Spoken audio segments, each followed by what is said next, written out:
Really excited today. We have two awesome guests, the founders of Bearbottom. It's a $25 million e-commerce business. They've been working on it basically since college. I also know them from college, so super excited to have them. Why don't you guys introduce yourself? Yeah, I'm Robert. I'm the founder and CEO of Bearbottom. Started, like Scott said, back in college, so that's where I met. And I'm Josh. I'm the CMO at Bearbottom. I was the first employee founder, but founding team member, we can say. That's awesome. So 25 million. Guys, that's a lot of money. And I know you didn't like sharing numbers until recently because someone got Forbes 30 under 30, which is another incredible accomplishment. Walk us through, before we talk about the business, what was Forbes 30 under 30 like? Has that made an impact on your business, and what was that process? Yeah, so the process is pretty straightforward. It's just a nomination process. You can nominate yourself or other people can nominate you.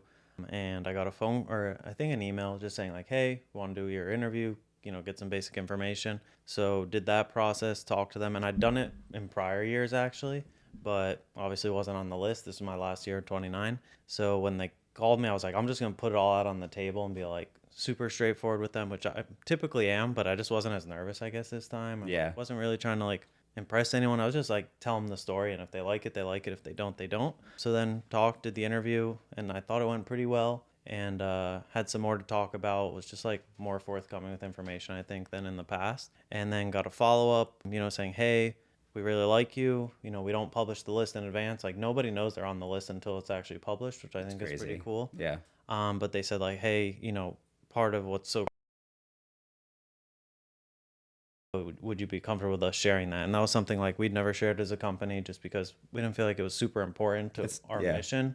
But we decided as a team, we talked with your team here and what benefits we could get from it. So we just said, all right, let's go ahead, publish the revenue. So they did that. I actually went to Cleveland. They have the 30 under 30 summit, which is they have a bunch of speakers. And I actually got to speak on the panel with the founder of Aviator Nation, which was pretty cool. And that was my first time doing it, so I was pretty nervous. Yeah. A couple thousand people there, and she's like, oh yeah, I do these every week. But it was a cool experience, and I was the only person who spoke who wasn't on the list. So I had a pretty good feeling I was going to make it.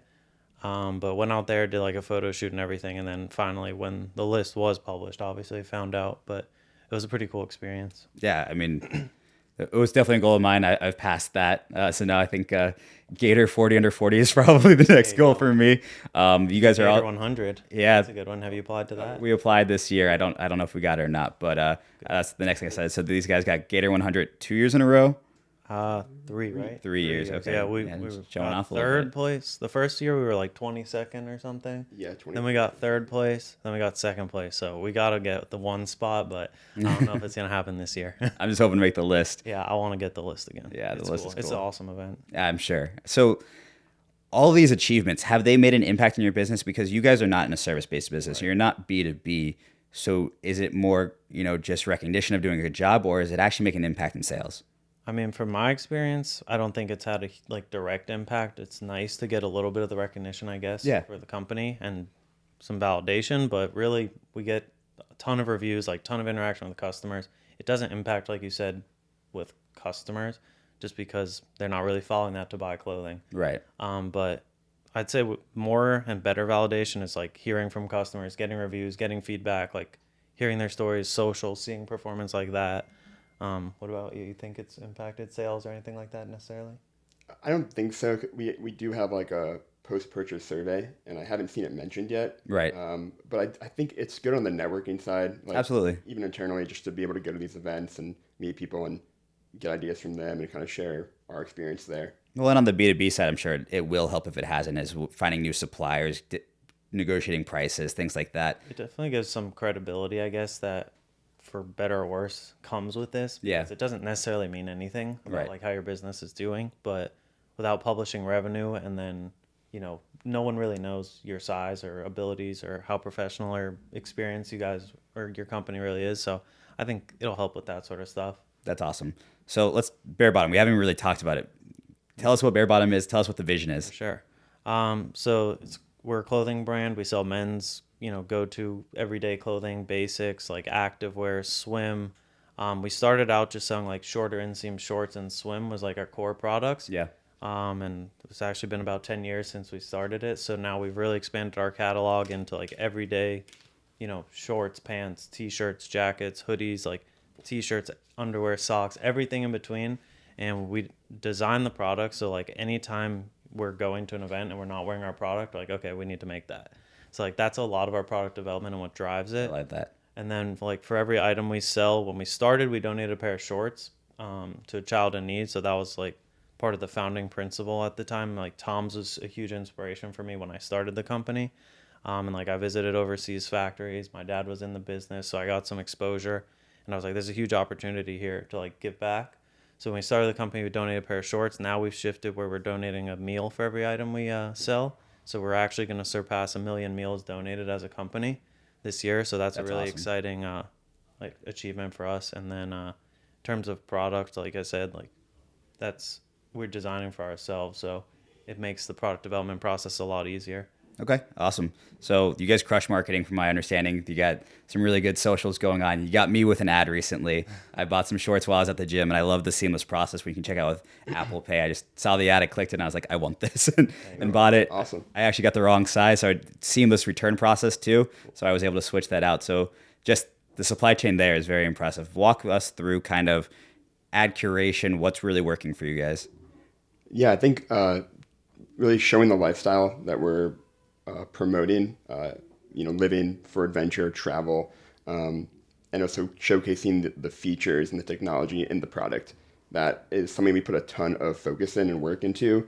And I feel like in the beginning, we weren't as focused on that. We were more flexing like, value, price, style. But by integrating that and, showing people the different features, I think they are seeing an increased value for what they're getting. Yeah, I think the lifestyle ad's what hit me. And that was, with short form content right now, it's integrated as you can get into what people normally watch, and then just, I want that. That's kind of magical. And then that seamless process was awesome. Was that on Instagram? I think it was Instagram, yeah. And you purchased it through Instagram? I purchased through your website. Okay. But the whole process was seamless. Apple Pay for me. If I can't do Apple Pay, you have to put in all the information and then your address. It's just a whole pain. And then I've seen much worse return processes. So I'm sure that's really helping growth too. Yeah, the returns and exchange process is super important to us. So when we first started, it was all manual and horrible. But since then, we've really evolved, and it's a super important part. Like for us, we look at Amazon as like the leader in shipping and returns experience. Like that's what we benchmark against. So like for us, any order placed by noon, we ship the same day. Right. So like that's super important. When we work with like FedEx and the post office for shipping primarily, they're always like, oh, you can do this cheaper, but it's slower. I'm like, we don't want to do that. Like we want that experience. Like when you order it on Monday and it shows up on your doorstep on Wednesday, like that's what we want to provide. And like you said, with exchanges, it's a super quick process. As long as you have your order number, zip code, you put it in, you click what you want, you can swap it right out. Like a lot of companies still to this day, which shocks me, like even big companies, you can't even do an exchange for size or color. You just have to return it and then repurchase. Lulu is one that you guys have a better process than, because I just had to return some pants and they didn't offer me a store credit. They didn't offer me a discount. They didn't offer me exchange. They just took it back. And of course, I ordered again because it was just the wrong size. But your process, whatever was built in, whether you guys built it yourself or using a third party, so much more seamless. I'm sure you retain so much more revenue with that process. So our return rate is extremely low, like half of the industry rate. And then our exchange is like both are super high when you benchmark it across the industry. And we work with Loop Returns. That's the platform we use. And it's really cool to they share information, and they have tons of stores using them on Shopify. Yeah. So it's really nice to see customers like the product, so they're not returning it, and also when they are returning it, they're getting something else. So it's a lot of exchanges as opposed to returns for refunds. You're holding that revenue, which is great. Right. Everyone has to compete against Amazon now, and that's been the biggest thing. I think they really push towards that 1-day delivery now, and it's so hard as a smaller business to compete with that supply chain, because they don't mind if they lose money. They just do it. We've been working with FedEx locally. There is a next day option that we're working on with them, so that would be pretty nice, not having a premium shipping charge and still getting that next day delivery, at least within our local area. So a little bit of benefit for people in the area. Yeah. Do you guys do all of it in one warehouse? So you have, I know you guys own the warehouse. You bought that in the last 2 years, 3 years? Right. Okay, awesome. And then I know Amazon has the advantage of having warehouses everywhere, so you have to compete with that in different regions. But let's talk about kind of inventory. You have a massive warehouse. How big is the warehouse? Warehouse is a little over 20,000 square feet. 20,000 square feet. Yeah. That's massive. So the building we're in is about 8. So you're you're several of my offices. I went to the warehouse. You have stacks and stacks, super organized, but just a whole bunch of inventory. Walk us through how many SKUs you guys have. So right now live we have around 3,000 SKUs, but with that in mind, you have to realize with every product we have 4 to 5 sizes, typically 2 inseams, and then every single color. Right. So it really multiplies a lot, and that's why we're very intentional when we do release products, because you have a limit to space, obviously, with how many SKUs you can have, and then from a marketing perspective, like it is hard to push 2,000 different products or 1,000. Like we want to push products that we know. Yeah, exactly. Yeah. So that was a big thing we worked on this year, or end of last year, was like category. We just like created names for like category A, B, or C type products, where like Josh and the marketing team have different processes for like what we think will be a core product, maybe like a complementary product, that sort of thing. Do you want to like talk a little bit about that? Yeah, I think what we saw is just leaning on the core products, stuff that has the most reviews and the best content.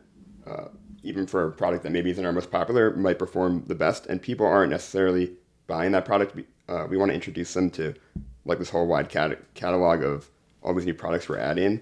But I think showcasing those key products that we know people are going to love and come back for, and then introducing them to the other things that we think are just as good but are just maybe less frequent of a purchase is a good way to grow.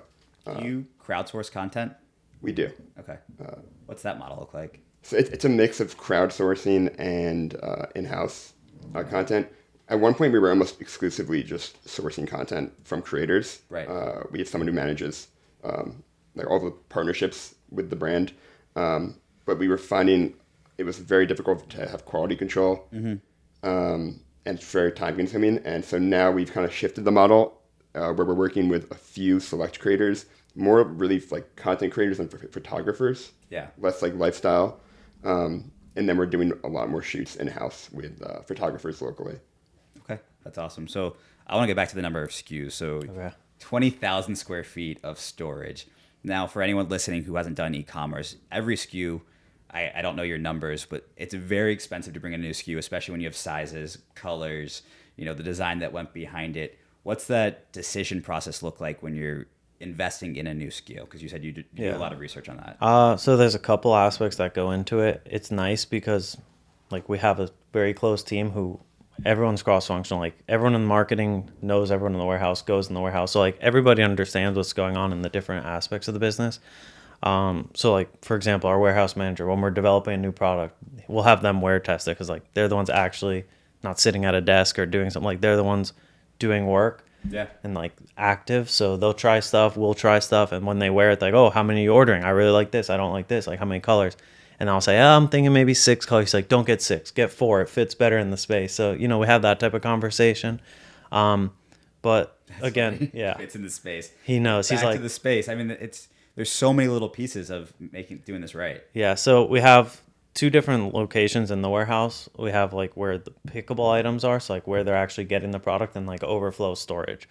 So we really try to place orders where it fits into our space well, and it's accommodating. Like we don't want to have half our warehouse be one SKU. Like that doesn't make sense. So those products where it's like continuous, we have monthly deliveries, for example, but at the same time, like our best selling products, you don't ever want to sell out. Right. So it's that balance of like how much inventory do we want to hold at a time? Because there's obviously money is tied up in it, space is tied up into it.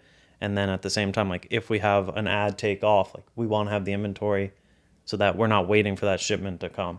So it's a balance with that. And with new products, again, like we design for what we want, where we feel like we don't have a product that we like the most that's in the market.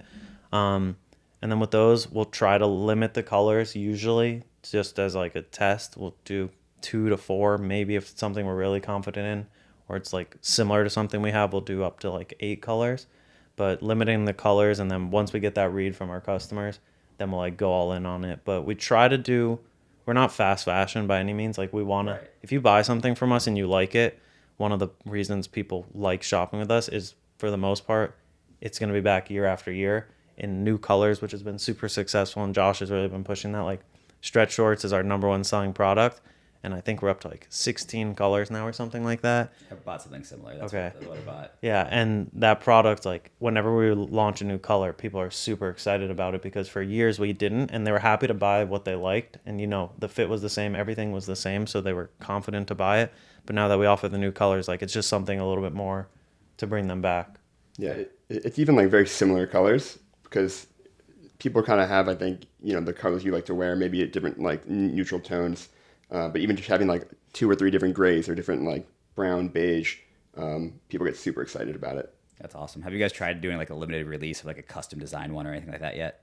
We haven't done a custom design necessarily, but we've done like seasonal colors, and that perform well. So some of those are now gone. Yeah. And we have new seasonal colors coming in this year, and a lot of our products we only did it in, I think, 2 last year, 2 different products. So now we have a lot more because that was so well received. Awesome. So let's talk about the founder story. I mean, 25 million seems impossible, and then competing in, honestly, apparel seems almost impossible.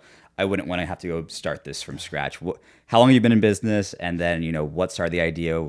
How have you been growing? Yeah. Walk us through it. So we started selling in January 2014. So Okay. Come like 10 years now. 10 which years. is pretty crazy.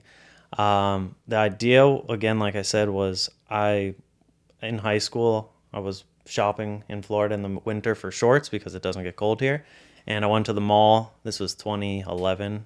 So e-commerce wasn't huge. It was a thing, but just not what even close it is now. So I was at the mall, couldn't find shorts I wanted that were like reasonably priced, and went online, found some that were pretty expensive. And I was talking to my dad, like I said, he's in the industry. I was like, what's it cost to make these? I was in high school, so I didn't know that much. And got some info. I was like, how hard could this be? Like, I should sell some shorts online. And he's like, yeah, good idea. And time went by. I went with him and visited. I'd always been interested. He worked from home a lot, like my whole life. So I was always exposed and around it, going to their office to see what they're doing. I just found it interesting. And I went to Bangladesh and got to see like super large scale production facilities with 2,500, 3,000 machines or more, and equal 4,000 workers in one place. So Right. Massive facilities, and just got some exposure to like a country like Bangladesh and that region, and seeing, the impact at that time. One worker in an apparel factory was supporting 8 people with their salary. So just like unbelievable impact that the industry could have. And that stuck with me. And then, I had the idea, and I was like, all right, I can sell shorts online. So kind of I have it still, like an Excel spreadsheet, like what it would cost, what would storage would be, what my cost would be, everything like that. Built it out. And then our first order was 10,000 pieces, which to me was like an astronomical That's number. a big first order. Yeah. That's MOQs, minimum minimum quantity. That was a thing. And I was just like, this is way too much. And my dad's like, oh, like I sell that much in a day through all these retailers. Like, it's nothing. And I was like, it's a lot. But How did you find the funds for that? Did you get some help? I got a loan, yeah. Okay. So it was Family, friends, bank? family, Okay. family loan, and I paid that back within the year because like I was just stressed out about it. Honestly, I was in college at the time when we Yeah. started, so I was like, this is so much money, I have to pay it back. Yeah. So I paid it back that first year, but it was 10,000 pieces. It filled a 20-foot, like a mini shipping container, not the big ones, half size, and we actually stored it in a storage container in Gainesville. When I was at UF, but again, like just built the website on PrestaShop, which was I've never before used that, Shopify. yeah. It's the worst thing ever. Okay. Shopify is 100 times better. We've been with Shopify since 2016, I think, or 15 now, so 100 times better than what I was Shopify. on. But just did everything myself, and I was in college at the time, so there wasn't a ton of pressure to like support a family or myself. Thankfully my parents were helping me out and was making money from this, so just was focused on the business, super low cost, all organic advertising. Social media was very different back then, so A little bit easier. yeah. I mean, we talk about this all the time, like, is it easier now or then? I think it's always difficult. Like, it always changes. Yeah. It's always changing. Like, now stuff goes viral way more easily than back then. So, That's like, fair. there's all different aspects, and, like, it's something we always talk about, like, hey, do you think it's harder now? But I think people like to just say it's harder. I think it's harder to enter now. I do. But there's the virality of one post. Like, it's kind of like the fighter's chance. I've been posting shorts all the time, and I keep watching them. I'm like, everyone, I'm like, this is going to be the one. I'm going to wake up and there's going to be a million, and it hasn't happened yet. I mean, you look at Reels and TikToks, and there are businesses built, like, overnight on Right. that. And I think back then that was not happening at all. It didn't have the audience that it does now. Definitely. And stuff just wouldn't go viral like that. I don't know necessarily what changed, but Yeah. that wasn't a thing. But yeah, I think that's like pretty much how the business started. One product, just started selling it in college, word of mouth, organic social, following people, like messaging people, random, people like, hey, do you want to try this out? Just really guerrilla. And then that's when Josh, like, I was taking pictures with, I don't even know what phone. I don't even know what it was. Like, probably worse. Like, pictures of my friends playing basketball, just anything I could hit to try to make content. But that's definitely my weakness. And, Josh was in the advertising program at UF. So I was like, he lived with my brother, and I was like, hey, I need some help. And I think he started with social posts, right? Yeah, I was just managing the Instagram. I just finished an internship at Zimmerman Advertising, and it was like really like hardcore, like creative, like intensive kind of like 8-week thing. And I came back to school and I was like, oh, I want to get involved in something. And I saw what Robert was doing. I think I would just message you or like respond to your Instagram photos, and I was like, this is kind of weird, or like, You could do a little bit better here. Try something else here. Let's try this out. And then you're like, okay, then if you think you can do it, try it. Yeah. Yeah, he started running social, and then like as we were growing, slowly, relatively growing, we started seeing some success, and he's like, you can do this better, you can make the website better, you can do this. And I was like, I have an idea. How about you do this stuff? So we used to like meet on his front porch. I remember like that was our office. Anything we could do. He had a ton. He's like, Josh is a very like creative idea person. He loves like trying everything very detailed, make it better. So like he came in and was just like, I can handle this stuff. So like email marketing, everything he started slowly doing. And like, he needed a summer job internship for his program. We did it there. Easy credit. Easy credit. But yeah, I think that was like really just start very grassroots, everything like that. I think the favorite thing that you said was reducing the pressure to start is through college. Like this wasn't something that was going to support you. You had a backup. There was a little bit, you could learn and enjoy it. And I think that I went through something similar as I quit my job. I went overseas because the cost of living was so low. And the business was just a side piece of it. I just really wanted to live that lifestyle and do something different. Same thing, you were in school, you were getting your education. You didn't really have the pressure of this has to work or else. So I think that gives you a little bit of extra freedom to experiment and play. Yeah, and I mean, I was fairly amateur at the same time. I don't know. I was running a business, but I was in college. So like, Right. I was responsible, but at the same time, I was just like, all right, I make $100. Like, this is the greatest week ever. I can go buy whatever pizza I want. It doesn't matter. So it's just less pressure. 10 rounds. I didn't have to pay for rent like as an adult. Right. My parents were helping support me. So like you said, it was just much less pressure, focus on, the business, learn a lot. I was learning on the job as opposed to in class, a lot of things. So we'd be talking about things in class and I'd be like responding to customer service emails, or I'd get a phone call from the storage unit where we kept our, our warehouse, and they'd be like, hey, the truck is here. I told them you're in class, but because like I knew them, I was there every day. Right. They were super cool and nice. Friends were helping ship. Josh would come. My roommates would come. My girlfriend would come help. And then we started like getting friends to help ship orders out, because there was like three years where I was in Gainesville, which is great, but I didn't get to leave for more than like 3 days at a time, just because like I thought I had to ship out the orders. Then once I got friends to help out, it was like, okay. You did all your own shipping for the first 3 years? I mean, I had help from friends, but like none of them were going to stay You didn't use a winter 3PL break. or anything? I didn't even know what that was. Oh, no. So guys, for 3PL, it's basically a warehouse where you send all your stuff and they do all the fulfillment, all the shipping for you. It is typically more expensive, but I don't know what your cost would have been physically doing it. Yeah. I'm honestly happy I didn't know about it, because I think part of what makes the experience with us so good is we do have that control over inventory. We get to see it as soon as it comes in. We have like, we're not waiting on somebody else to do anything for us. So if like something goes wrong, it's our fault, obviously. You get way more control. Way more control. And, if there is a quality problem, like we can check it, figure it out, and make a determination right there. Like, what do we do? Because we have had problems where shipments come and we just can't sell it. Right. So and if with it was 3PL, no one's going to do the customers or the quality checks for you. No one's going to do that. It's going to get shipped out and customers are going to be unhappy, and we're going to have, worse problem on the back end. Do you guys do inspections before it ships? Yeah. Okay. We do inspections before things ship. It's third-party inspection, for people who don't know. Like, before a product leaves the factory, we have testing along the way for, performance of fabrics, that sort of stuff. and then like quality of the actual garments and sewing. But then at the end of production, we have a testing protocol. Our director of sourcing, Emmanuel, he's been in the industry almost 40 plus years now, and he worked, 20-hour days. So he has almost 60-80 years of actual practical experience.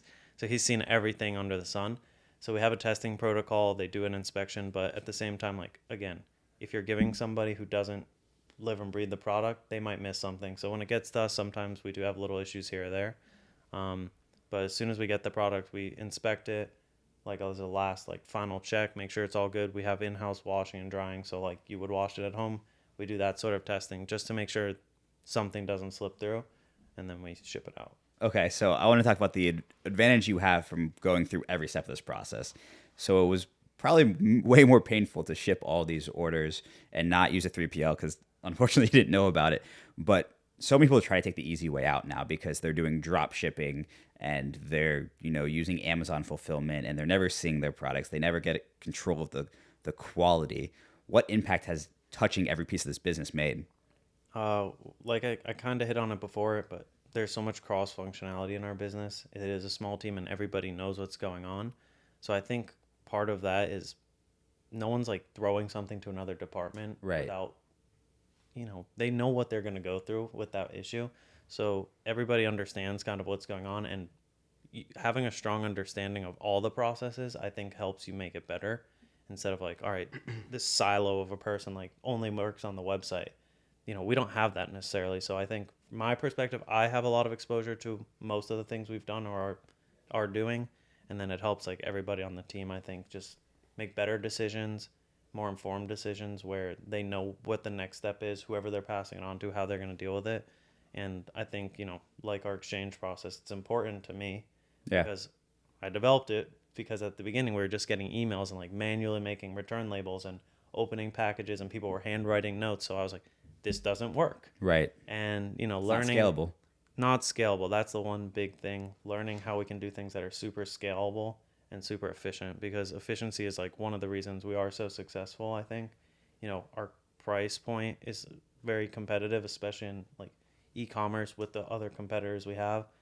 I don't think there's really anyone with similar product or quality and experience at our price point. Right. I think that's a testament like to our team and how efficient we run the business. The efficiency is huge because I sell a supplement. I use a 3PL. It costs me like $5 to ship it. And I think you guys could ship it for like 25 cents. Probably.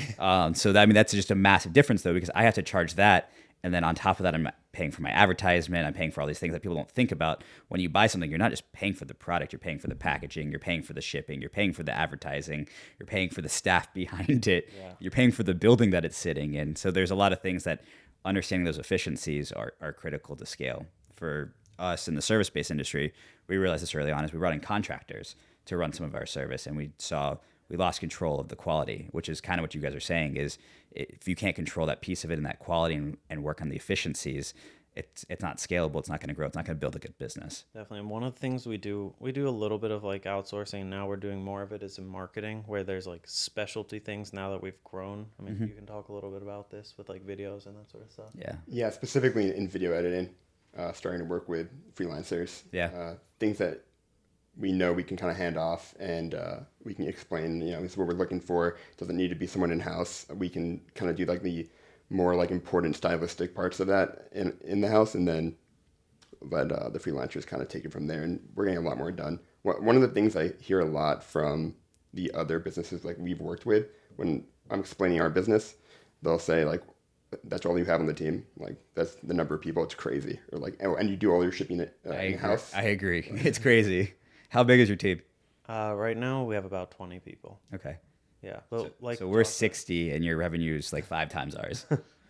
Little different. It is different, but still. Yeah. But I think part of that is like Josh was talking about, we want to get the most value from the people on our team. So like where they can add the most value is where we want them spending their time. So right. What you talked about, like video editing. We don't have somebody who's super strong in that, but they have a great creative and like direction for it. So they make it and they send it out, and we get it back and it's better quality than we would be able to do just because we don't have the experience, and their value is much better when they're doing stuff where, they're stronger in it. Yeah, when I met with everyone on the team at the end of the year, like my first question was, like, what are you doing that you think is a waste of time that you're not using your skills on right now? And let's see how we can find another way to accomplish that goal. Optimizing the talent is critical. Let's talk about scaling. So you guys kind of really blew up through COVID. Is that correct? Definitely. What drove that? Is it just more online purchases? What really helped grow the business? Yeah. So COVID was a crazy time for everybody, obviously, but for us, our business dropped like 80% immediately. Like when the lockdowns happened, it was like terrifying. I remember we had a meeting. It was a smaller team then. I think we had like 5 people total. We were all like working in one room pretty much. And I was like, what are the expenses we have that we can get rid of like immediately? Because this is literally dire situation. And we had that meeting. We're like, all right, let's give it a couple days, see what happens. And we were at like 30% of our projected revenue, and then went up to 35 and 40. And it kind of crept up over 2-3 weeks. We got back to kind of where we were expecting to be. So there was a bit of pressure off, but then like it just kept growing. And we were like, what is going on? And it just continued, and we were at the point where like we were running out of inventory. We couldn't get it. We were airing product, and normally we send it by sea. Just you were airing product, and there was the airing multiplier on that. Yeah, I mean the cost difference is 10x to ship it, and at that time even higher, 15x like what it would cost. But as soon as we were getting it, we were selling it. And Josh can talk like a little bit about the paid social side of things. It was just taking off. Yeah, it was like almost like this like perfect match of things happening in terms of like how it affected the business, with everyone online, 5 times more than they are probably now. Everyone trying to solve this problem of like, what am I going to wear when I'm working from home? You guys had the comfortable clothes. So it was like this perfect like fit of style plus the way we reach our customers, that it, just kind of clicked. That honestly incredible. I'm sure the scary part was that 80%, because you guys don't know my story, but during COVID, I had an outdoor space. I sell supplements to an outdoor space, and we went to almost no revenue, like zero. We had just brought in a whole bunch of inventory for EDC Las Vegas, a live event. It was going to be shipped there. It was going to sit there. We didn't sell a penny of it. I was minutes away from bankruptcy, and it happens like that. You can be in business 20 years, and then all of a sudden. So for that event to then skyrocket your sales is pretty incredible. Yeah, and I always remembered, we were fortunate and fairly quick recovery for us, but so many businesses were closed for months at a time. People weren't going out even if they were open. So I was just like, the whole time you're hearing stories about like restaurants in certain places not being allowed to open, I was like, how are these people doing this? That's one thing that stuck with me still to this day. It was just like, I can't imagine being forced to close. Like, it was hard enough to survive as a business with all the aspects, and then being forced on top of that, like, hey, you're not allowed to operate. You literally can't open. I couldn't imagine that feeling. Yeah. For each of you, so I always like to end with kind of a golden nugget. What is an aha moment in your business or something you just wish you knew that you could share with the audience? You want to go first or last? I'll go last.